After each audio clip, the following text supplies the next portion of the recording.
let's start with the quarterback crop. You are a GM, and you have the first or second pick, and you need a quarterback. Have you seen enough over the past couple of days, if you weren't already convinced, to motivate you to pick a quarterback within the first two spots? No. The best talent in this draft is on the defensive side of the football, and so you absolutely would have to go with Myles Garrett, number one. The conversation would start at number two between Jonathan Allen from Alabama, Solomon Thomas from Stanford. You could go through the list of the rest of the edge rushers, the safeties, the cornerbacks in this class, but the top quarterback in this class, gentlemen, is North Carolina's Mitch Trubisky. He only has 13 career starts. I love Deshaun Watson, and not only because of the poise that he's demonstrated throughout his incredible career while at Clemson, obviously the national championship, and the fact that at the Combine that he was the best quarterback on the field, which just kind of builds up his mystique as being able to raise his level of play in the biggest of big moments. But at the same time, the elite talent in this class is along the defensive line. So if you are desperate for a quarterback at this point, we're going to see those teams are going to invest a lot of money in these free agent quarterbacks. So, consequences be damned. It's interesting when you talk about this quarterback class because so many of them we don't know if they can actually transition to being NFL-style quarterbacks. Which one from just the Combine looked like he would make an easier transition? Because I think that plays into where some of these guys are going to get drafted. No, absolutely. That's a great question because I would have told you before that it was going to be Mitch Trubisky. He was asked to drop back. He used the 5 and 7-step drop at North Carolina. But the one that really surprised me was Deshaun Watson. He never was asked to drop into 5 and 7-step drops. He was never asked to make those complicated second-level throws, second-level reads. But that's exactly what he demonstrated at the Combine, and that's one of the reasons why he has the biggest buzz around him after the Combine process. Now, gentlemen, I've been one of the few members of the media who have been asked to come in and watch the quarterback workout since they first started allowing members of the Pro Football Writers Association back in 2008. That was the year I watched a little-known quarterback named John Beck wind up, because of his performance in Indianapolis, wound up being a second-round pick by the Miami Dolphins, just creating that buzz at the Combine. When you create that buzz in Indianapolis, that carries over. Deshaun Watson was the quarterback who did that just like he was in the national championship game. That is why he is going to wind up being a riser throughout this Combine process. I still think that Mr. Trubisky is the best quarterback and will be the first quarterback selected. But Deshaun Watson, because, as you just mentioned, Tiki, about the ability to transition to more of a pro-style offense, because of his drops, he is the quarterback who has the most buzz at this point. He has the most buzz? Well, let me ask you this then. If he's already demonstrated the one thing that nobody really truly thought or we weren't sure that he could do, why he's already proven he's clutch and he's beaten good teams and he's hung in there and he's shined on the biggest stage. Why in the world wouldn't he get drafted in front of Trubisky? Is it a size thing? If he's proven he can do the one thing we didn't know that he could do, then why wouldn't he go first overall or second? Right.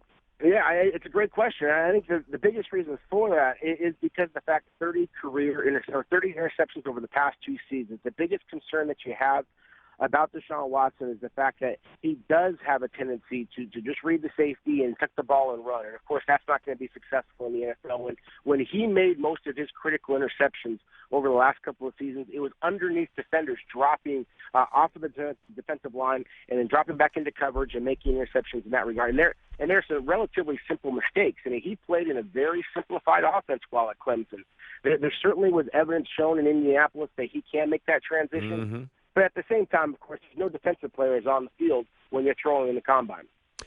Good stuff. Talking to Rob Ranks, Senior NFL Draft Analyst, CBS Sports, and NFLDraftScout.com. Now, obviously, aside from what's happening on the field in terms of player evaluation, a lot of teams, if not all of them, are planting seeds or kicking the tires on possible trades. In terms of volatility on the trade front, do we expect this to be a pretty active first round? Anything, swapping of picks? Do you expect this to be very busy, or you're not sure yet?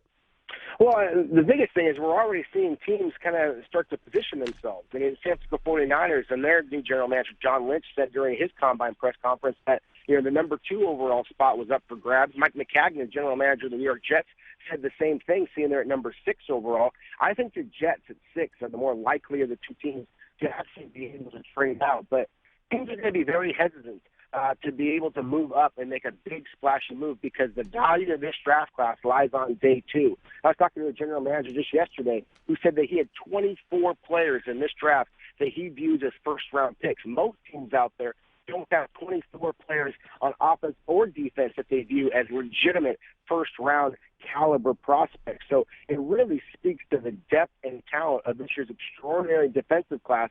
And because the NFL is so quickly gearing towards offense, we saw that happen, of course, in the Super Bowl. The Atlanta Falcons, surrendering all those points to the New England Patriots in the second half of the big game.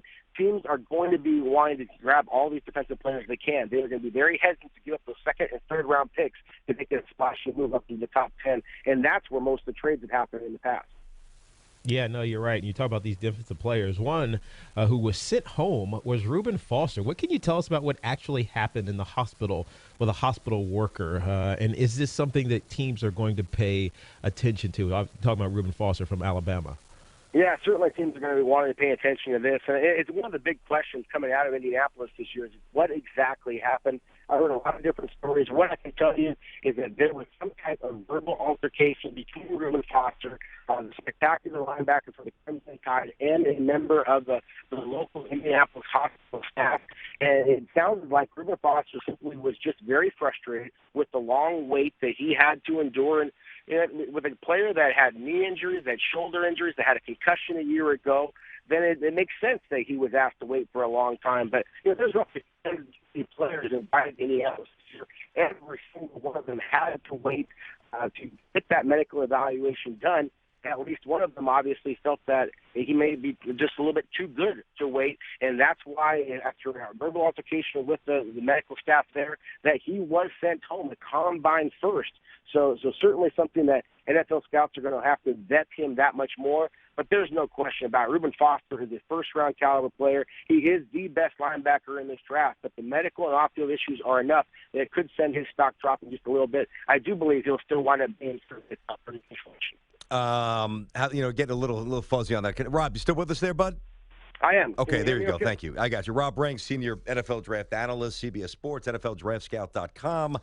I think we all kind of sense offensive line, a little weak. Is it by far the weakest of the positions in terms of top to bottom, or is there something else?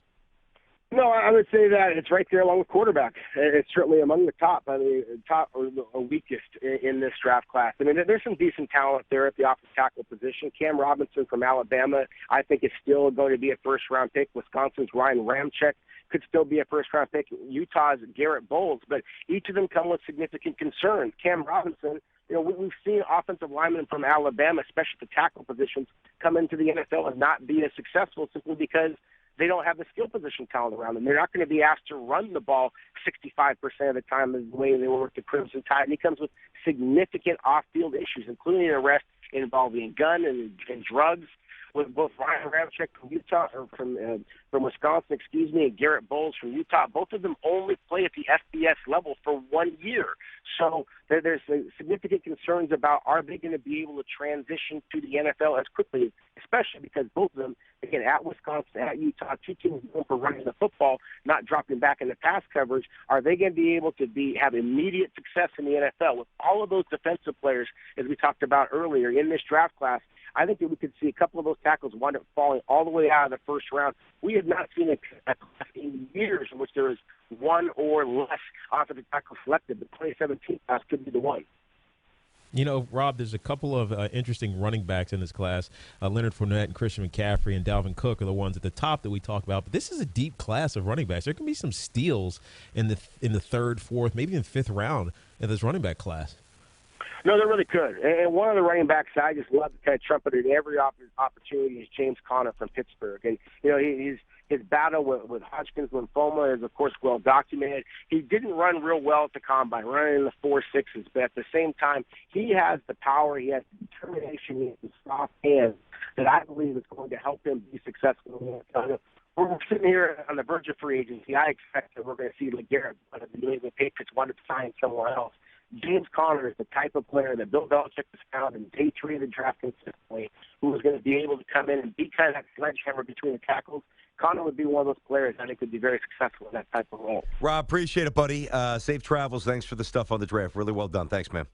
Thanks for having me, guys. You got it, buddy. Rob Rang, senior NFL draft analyst, part of the CBS family, NFL Draft Scout.com.